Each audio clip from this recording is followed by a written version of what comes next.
Now listen to Mr. Paul Divakar of the Rural Development Center, Transparency, Accountability, and Participation Network.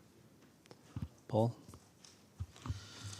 Thank you, co-facilitators, for this space. I would like to endorse my colleagues who have emphasized prioritizing the most excluded before me.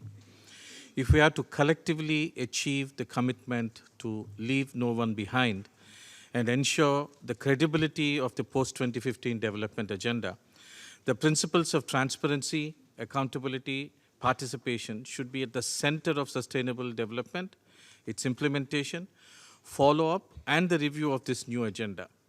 If citizen participation is not rooted in the post-2015 agenda, a critical opportunity to enhance ownership and accountability of the agenda at all levels will be lost.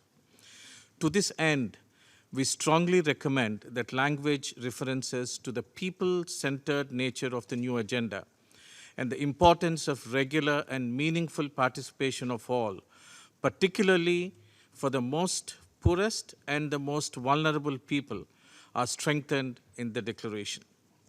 We commend your bold reference to accountability in paragraph 38.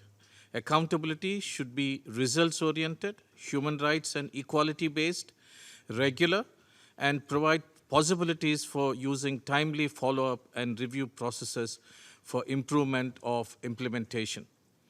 The framing of these follow-up and review processes all throughout the zero draft should be strengthened by making explicit commitments on how governments will engage with all the stakeholders, particularly civil society, in the follow-up and review and accountability of the post-2015 agenda, and at all levels and stages of review processes, including design of accountability mechanisms and verification data.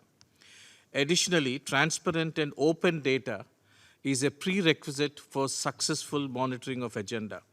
And third-party data produced by a wide range of stakeholders can strengthen and complement official reporting by providing timely, reliable, and disaggregated information that directly reflects the experiences and perspectives of stakeholders.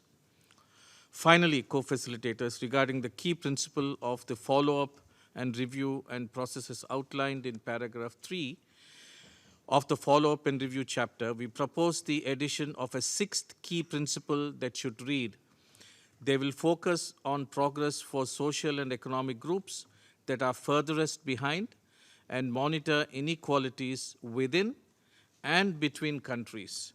No goals shall be considered met unless met for all social and economic groups. Again, these critical principles of transparency, accountability, and participation cannot be left behind in post-2015 outcome. Co-facilitators, the TAP network is a very wide network, has around 200 members, and the specific language suggestions for this zero draft, which has been endorsed by several of these civil society organizations, will be provided, those for you as well. Thank you. Thank you very much, Paul.